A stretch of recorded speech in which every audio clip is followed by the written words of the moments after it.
And then as they were marching up the hill, Troop G was looking down in the parking lot. You can see it in the photos. I think there were something like 2,000 photographs were taken that day. Practically every step you can see the guardsmen as they marched.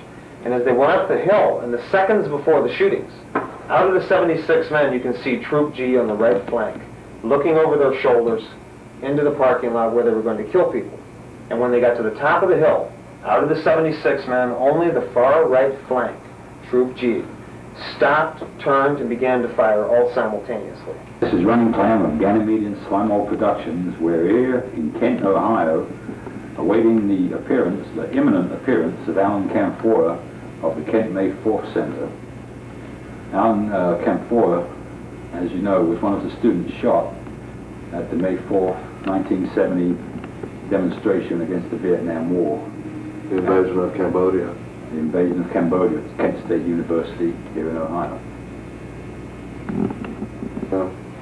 Okay, here's how I'd like to start, Alan. I know you're busy, we might as well get on with it. Now, you know, as it says in the paper right here, a lot of people don't even know what happened back then, so maybe you can just, you know, fill in the background and start and build up, leading up to the events of the actual shooting, and then we can go on from there, all right? Okay. Well, I think it's important to point out that the Kent State Uprising of May 1970 was generally spontaneous. There had been no student organization on the campus that whole year from the fall of 1969 going into the spring of 1970. But I think that the groundwork was laid by SDS the year before, Students for a Democratic Society. I think it's very important for people to understand that because SDS was very strong here. There was a very militant and well-organized chapter with very good leaders. And I was a member of SDS the previous year during 1968-69. They did a very good job of not only awakening me, but hundreds and even thousands of other students.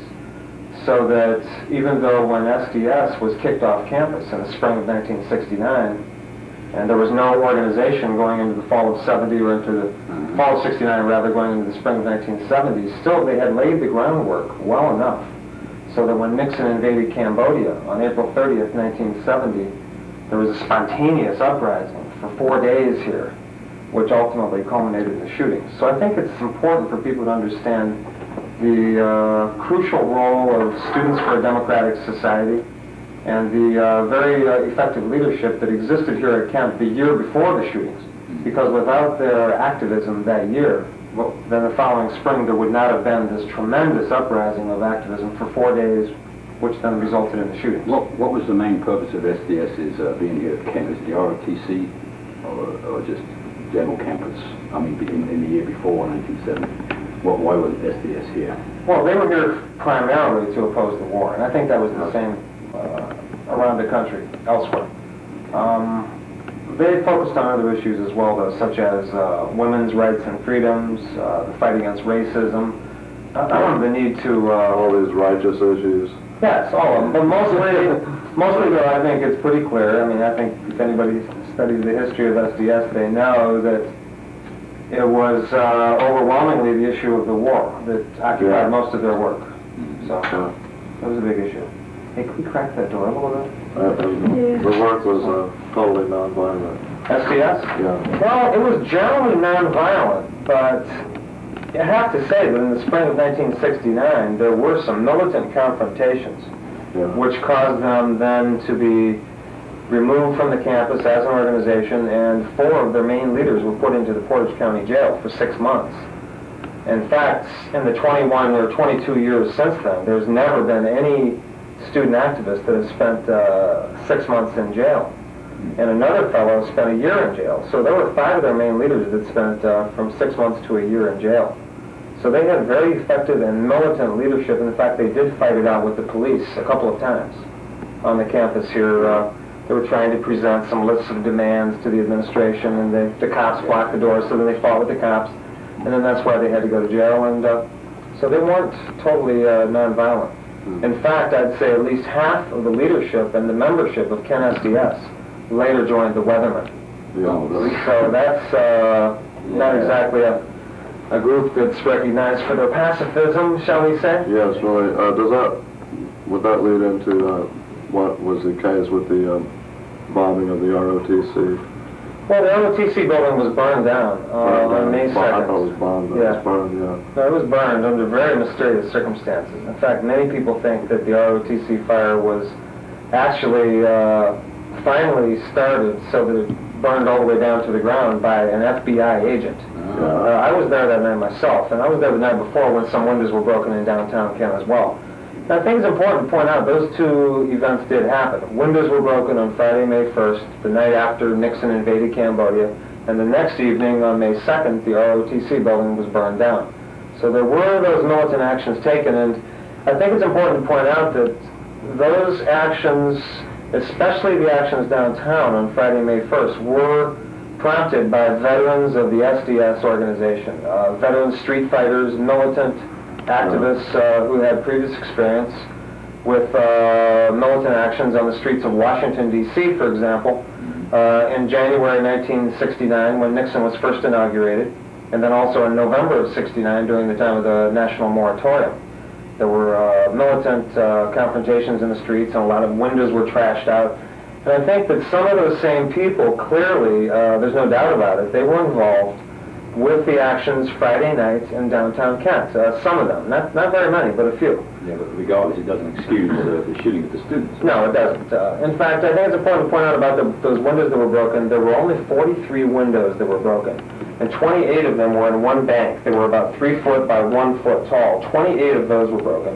And then 15 other windows were broken in various places around town, such as banks, loan companies, the Ohio Gas Company, the electric company, the phone company, these kinds of so-called capitalist establishments that were targets because of the anger of the students and the desperation, I think, that the students felt. So that happened. There was only $5,000 worth of damage. It was minimal.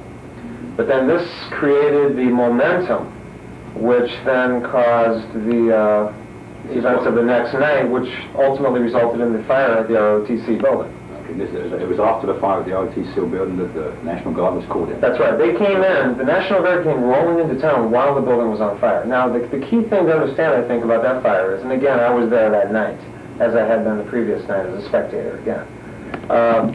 The ROTC building was a target of long-standing because SDS had targeted ROTC here, which is the Reserve Officers Training Corps. They would train college students for 4 years about military science and then send them over to Vietnam to be lieutenants and officers in the war. And so the SDS here and anti-war activists all across the country said that they wanted ROTC off the campus because in an academic college atmosphere you shouldn't be training officers to fight an immoral or an unjustifiable war. Academic. Yeah, so it was a big target, and in many campuses, the SDS kicked ROTC off the campus. The university administrations had to get ROTC off campus. So it was a target here for a long time, and then finally, after the damage downtown, then the next night, 300 students gathered next to the ROTC building as the sun was going down, 300 of us. We marched around the campus through all the dormitory areas, and we came back to the ROTC area. And at this point, we had 2,000 people. The crowd grew from 300 to 2,000. And by the time we came back to the ROTC building, it was dark. And very mysteriously, there were no police on hand. And they left the building unguarded for an hour and a half. For 90 minutes, students assaulted the building. First they broke out the windows, the cops stayed away, so then people got bolder. The first guy, he pulled out a book of matches, he caught a curtain on fire, and the curtain went up, and people cheered, and then the curtain dropped, and it went out, and people booed, and then other people threw railroad flares. I mean, it was a very inept attempt. I mean, railroad flares aren't going to burn a building. So that's how unprepared people were. One Molotov cocktail was thrown, and it glanced off the building and caught the ground on fire. So I mean, it was a very inept attempt, very inept. But the fact is, students did try to burn the building. In fact, some of these were veterans of the SDS street fighting activities, and they were the militant elements of SDS, not Weathermen, but just some experienced SDS people, people that did not join the Weathermen. People have been protesting for many years. Yeah. So some of these people did try to burn the building, I admit, and at one point then, one little corner of the building was caught on fire, because some people dipped some rags in a motorcycle gas tank and put them on a windowsill. And this was a one-story, rickety old barracks, an army barracks from the World War II era. And it was condemned, it was going to be torn down the next year anyway. So these people put these rags on the window, and the window area caught on fire pretty good. But then at this point, the firemen came, they started pouring all this water on the windows, they put the fire out, the police came with them, the sheriffs, the highway patrol, and they started taking flash photographs, and the crowd was chased away. And the 2,000 people ran away, and as we looked over our shoulders, we saw the firemen pouring all this water on the building. The fire was out. The building was under the police control, finally. So we left the area, we marched down around the front campus, and we came back. It was about a half mile we marched. We couldn't even see the Commons or the ROTC building. But by the time we got back, very mysteriously, the building was reignited while we were That was gone. by an FBI agent. That's our speculation. Now that's our speculation. We think that it's clear the students did try to burn the building, but then once we were chased away, the fire was put out, somebody reignited that building while we were gone. And this is at the same time that the National Guard is rolling into the town. And it's also mysterious that they left the building unguarded for an hour and a half. Yeah. It's like inviting the destruction. Very suspicious, I think. Yeah, that sort of thing went on a lot back then, didn't it? Yeah, it did, actually. Yeah, Dave, these agent provocateurs, they would go around to different campuses. There was a fellow up in upstate New York, he's a pretty famous guy by the name of Tommy the Traveler. He went to a lot of campuses trying to get the students to use guns or bombs and trying to discredit the students to make them appear more militant or violent. And I think that it's likely that the same thing happened at Kent on May 2nd, 1970, because the fire was just so suspicious, the way that it happened, that it was reignited after everybody left the area. Now, we have proof that 5 days after this ROTC fire here at Kent, that in Alabama on a college campus, an FBI agent testified later in 1976, he admitted to the Senate Intelligence Committee hearing that in 1970, on May 7th, 5 days after the fire here, he helped set a fire on a campus in Alabama at an ROTC building. So if it happened in Alabama on May 7th, we think it's highly likely that it happened here at Kent. And it's the reason that the National Guard came into the town. Yeah, it's the same sort of thing which happened with the Chicago trial with Bobby Seale, I think, or not Bobby Seale, the Black Panthers. They were so infiltrated by FBI agents. That's right. Back in those days, they had these programs, which were very controversial. Now, of course, we understand what they were all about. Back then, they were somewhat secret. Programs such as COINTELPRO, the Garden Plot Plan, and different kinds of national contingency plans, which were controlled by the White House and the Pentagon, and also the intelligence community, where they would not only monitor what was going on in the cities with the black militants in the cities, but then also with the student militants on the campuses. They would spy on these groups, and then they would come in and they would subvert. Sometimes they would write letters or make phone calls to try to get the groups to fight each other or to discredit the leadership and things like this. And they were very effective in dividing the movement and splitting up the movement, both in the black communities in the cities, but then also on the campuses. And I think that it's highly likely that a lot of these ROTC fires were actually perpetrated by the government agents when the students couldn't succeed, and perhaps even the role of the National Guard, I think, is highly likely that the National Guard was involved in this Garden Plot Plan, for example, or the COINTELPRO operation, because the National Guard and the State Highway Patrol and the governors of the major states were involved with these plans to stifle and to silence dissent.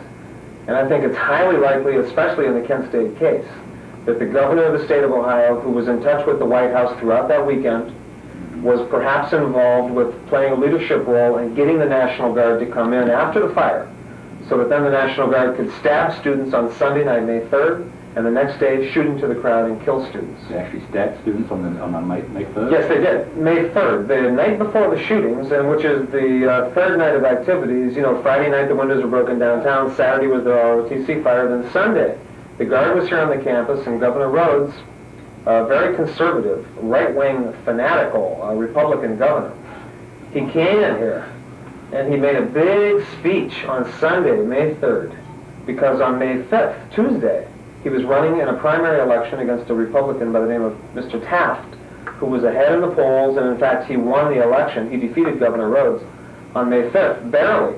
But on Sunday, May 3rd, Governor Rhodes is way behind in the polls, so he made this big speech after the ROTC fire. He pounded his fist on the podium, and he said, "These students at Kent State are the worst type of people we harbor in America. He said they're worse than the communists, worse than the Nazis. And he said, we're going to eradicate the problem. And then that evening, after that speech, the guard heard the speech. They went out, they attacked a peaceful gathering of students, and they tear gassed people, they chased the students with their bayonets, and they stabbed about 6 students with the bayonets. And that was the night before the shootings. So the stage was set for the violence against the students by these bayonets. So then the governor was the one who ordered the National Guard. Of course, the governor always orders the National Guard out. He ordered the Guard to the campus.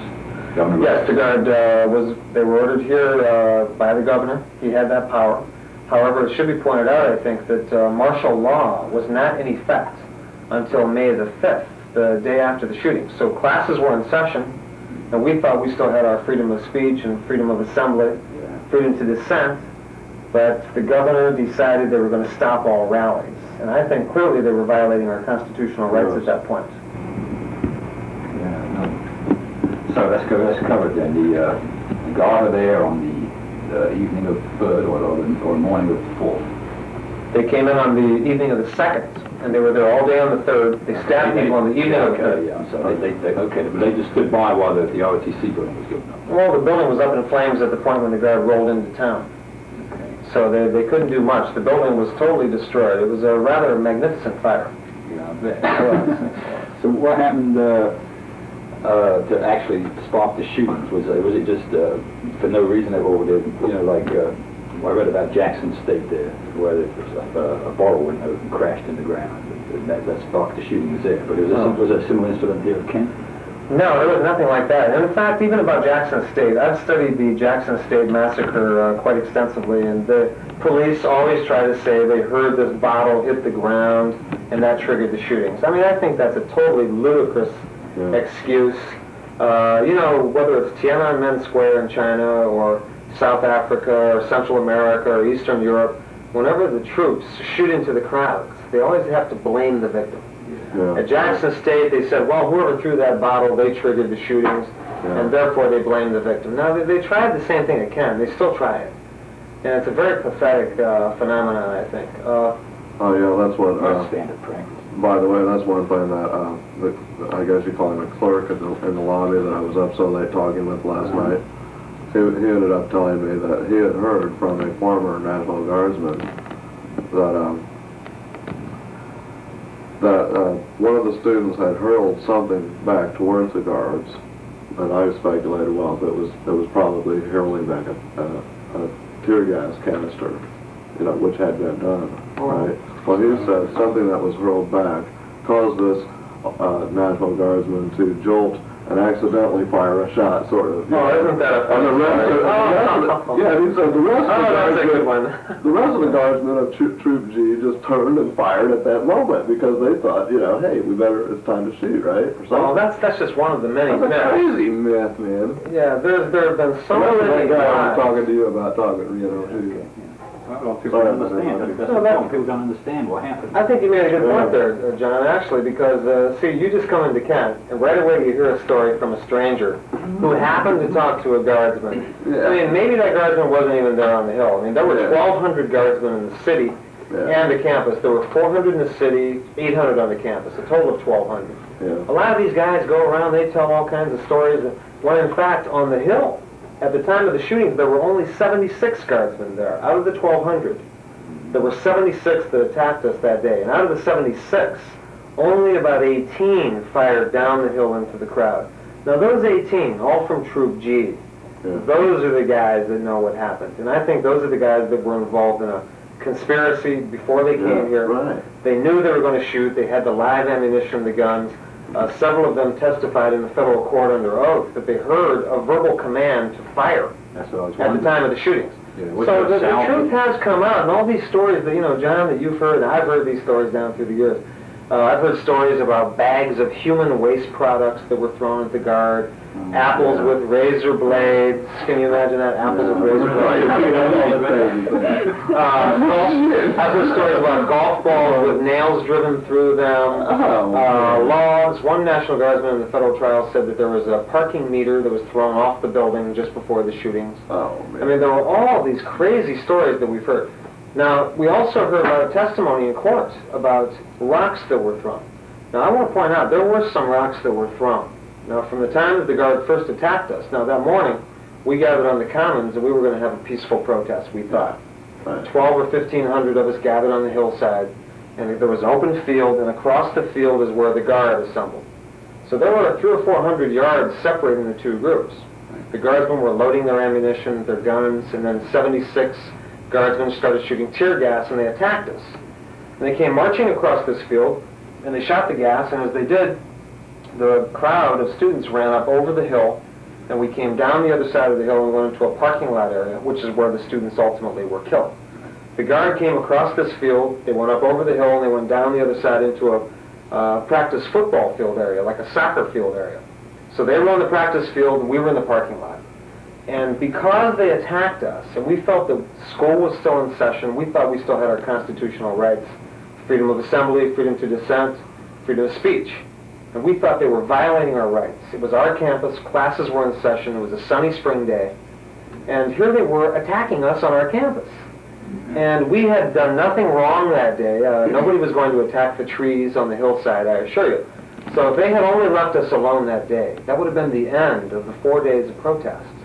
But instead, they attacked us. They chased us. They had helmets, gas masks, guns with the bayonets. And as they came after us, we ran away, and then some people did respond by picking up some stones. I think it was an act of frustration or desperation, kind of like a response to the attack, to the provocation. So they threw a few stones, but the guardsmen were so far away that when the students threw the stones, they fell short. And then guardsmen picked up stones, they threw them back at us, and those fell short. So the stones were ineffective, so then both sides stopped throwing the stones. The guardsmen stopped, the students stopped, and then there was a standoff. And here the guardsmen then got down on their knees while they were on the practice field. They got down on their knees and they began to aim in our direction. And I think this is where there was a photograph that was taken. It was a pretty famous photo. I believe it's in this book here. The one with you holding on. Yeah, right here. I mean, there are better examples of this, and you can maybe get it and use it in your film, but that's when they did this. They were on the practice field. The standoff had occurred, the stones were thrown, then they stopped. And then Troop G, out of the 76 guardsmen, only about 18, all from Troop G, got down on their knees and began to aim toward the parking lot where we were. And they could see who were the most visible, the most vocal, the most active radical students. The guy up front with the black flag. Yeah, whoever that guy was. I don't know who that courageous fighter was, but... It was a tree that saved your life, too. Well, I'll get to the tree in a second. Yeah, But while they were on the practice field, I think it's significant to note, 76 guardsmen are out there. Only 18 get down on their knees and aim toward the parking lot. Now here they didn't shoot. In fact, if they had, I think while I was waving the flag and shouting at them, I was a target. You can see several of them are aiming at me. Yeah. But they didn't shoot. Very clear, yeah. Yeah, it was about 250 feet away, by the way. The distance is illusory. But they didn't shoot them. There was a standoff, and then they regrouped, and they marched back up the hill, and we thought, well, the confrontation is over. They're retracing their earlier line of march. They're going back to the commons. The whole confrontation seemed to be over. And then as they were marching up the hill, Troop G was looking down in the parking lot. You can see it in the photos. I think there were something like 2,000 photographs were taken that day. Practically every step you can see the guardsmen as they marched. And as they went up the hill, in the seconds before the shootings, out of the 76 men, you can see Troop G on the right flank, looking over their shoulders into the parking lot where they were going to kill people. And when they got to the top of the hill, out of the 76 men, only the far right flank, Troop G, stopped, turned, and began to fire all simultaneously.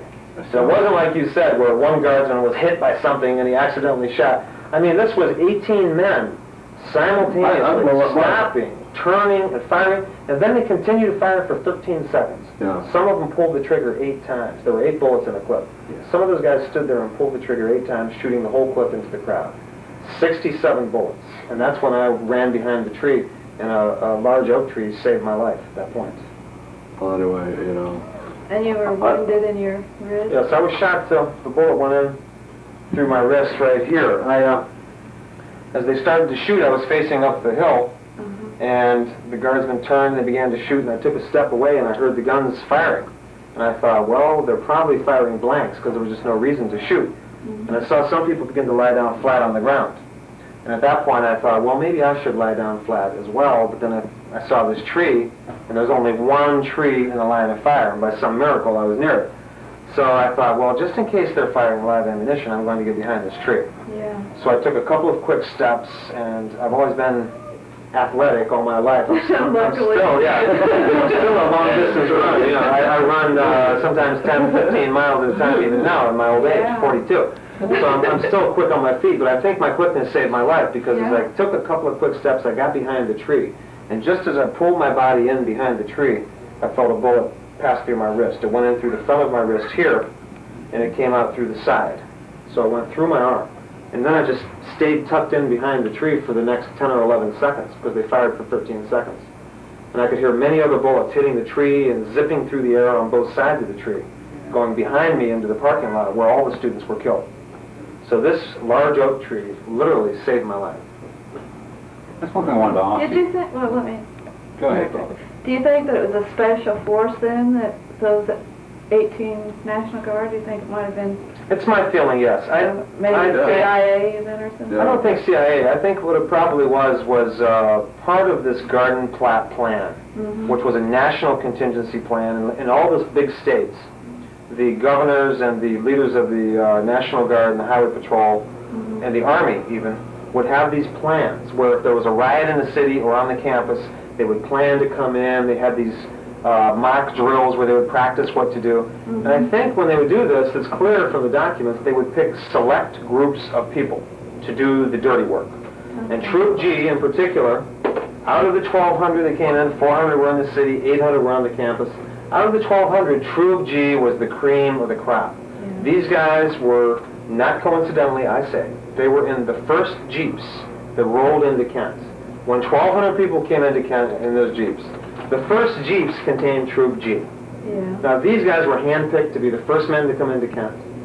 And when the 76 men went out to attack us, Troop G was there. And then when they fire into the crowd, only Troop G fires into the crowd. Now the curious thing is about Troop G, besides their involvement in Kent, is we have proof that Troop G was involved in the ghetto riots in Cleveland in 1965 and 66. And Troop G was involved with shooting into crowds of civilians in Cleveland at that time. So Troop G, I think, was handpicked not only at those times in Cleveland, and they shot people, and they got away with it. And then when this Kent State thing came up, and Governor Rhodes made his big speech, and they sent people out to do the dirty work, Troop G was right there. And when the order to fire came down, Troop G received the order, they carried out the order. So I think these guys were the hardcore, cream of the crop, They're trained, conditioned and trained, and they were given the orders, and they knew they would carry them out. Who was commanding the troop at the time who actually gave the order to fire? The person that was at the top of the hill, the highest ranking officer there, was General Robert Canterbury. He was a general. He was in his suit, plain clothes, a suit and a tie, because he just arrived late and he didn't have time to change. So he was there, right on the scene. But the highest ranking uniformed officer was a Lieutenant Colonel Charles Fassinger.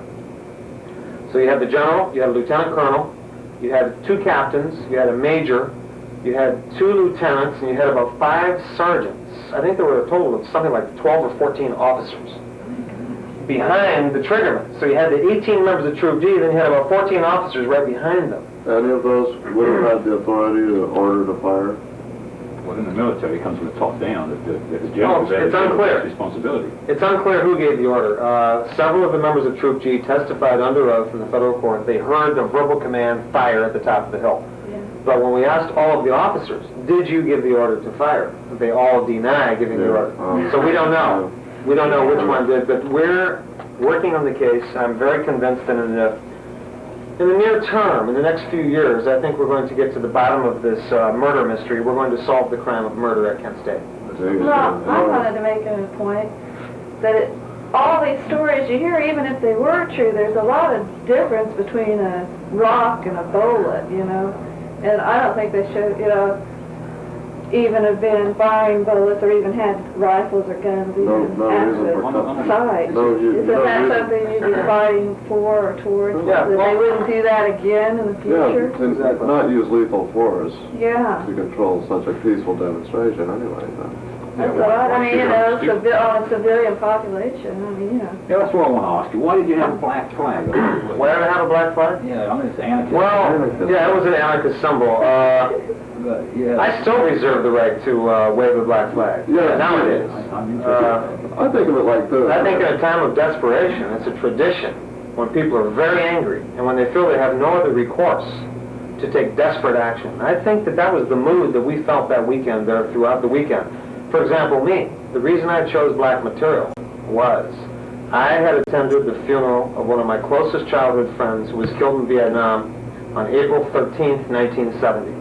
His funeral was April 24th, 1970. 6 days later, Nixon invaded Cambodia on April 30th. The next night, we were participating in the protests in downtown Kent. The next night was the Rhodes fire, and then 2 days later, 10 days after the funeral, I'm out there waving a black flag of protest because I felt so angry about my friend's death. I felt so desperate and so alienated from the political process that I thought I should wave the black flag, which I think is a sign not only of anarchy, but also of anger and discontent. Yeah, check this out. I look at it like this, man. See, the white flag means surrender, right? So the diametric opposite, black flag, would mean we don't surrender, right? Attack. Right? It's just the opposite of surrender. These symbols have meaning, though, you know. Yeah, but I think still, just waving the black flag as I did that day, and I admit I threw a rock or two only, but I threw it from such a great distance it fell short, so I stopped doing that. I come for a walk 100 yards. Yeah, even when I played Little League, I only played second base because I always had a weak throwing arm. You know, I can't throw that far. So, I mean, it was mainly just waving the flag was my expression of my anger and my discontent, mainly because of the death of my friend in Vietnam. He was one of the nicest people I've ever met in my life. A very gentle, kind person. He loved music, he loved art, he was very much for peace. He didn't want to go to Vietnam. The last thing he ever told me was, I'm going to go to Vietnam, I'm just going to take my chances. He was in the Army, in the Tank Corps. That's the last thing he ever told me. He said he was going to take his chances. So when he was killed, I think that compelled me just to feel very angry and upset and desperate. And that's why I think I waved the black flag that day.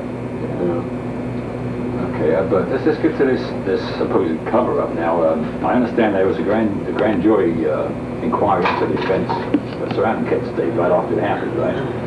Now, That's right. Have they released that information? Yeah, well, about the first grand jury, there was a state grand jury. The state grand jury was appointed by Governor Rhodes, the same man that ordered the troops in and gave this speech and said we're going to eradicate the students. When it became clear that there was a lot of pressure for a federal grand jury, especially after the FBI made their report, and even the FBI said the shootings were unnecessary, unwarranted, and inexcusable. That's what the FBI said. The FBI also said there were no snipers present that day, and they said that the guardsmen's lives were not in danger at the time of the shootings. And the FBI even concluded, when they said that there's reason to believe that members of the National Guard fabricated a self-defense theory after the event. In other words, the guardsmen made up a self-defense theory after all of the national uproar. Yeah. So that's what the FBI said. So there was a lot of pressure then to have a federal national investigation, a grand jury. And in place of that, then the state of Ohio, under Governor Rhodes, appointed a special state grand jury.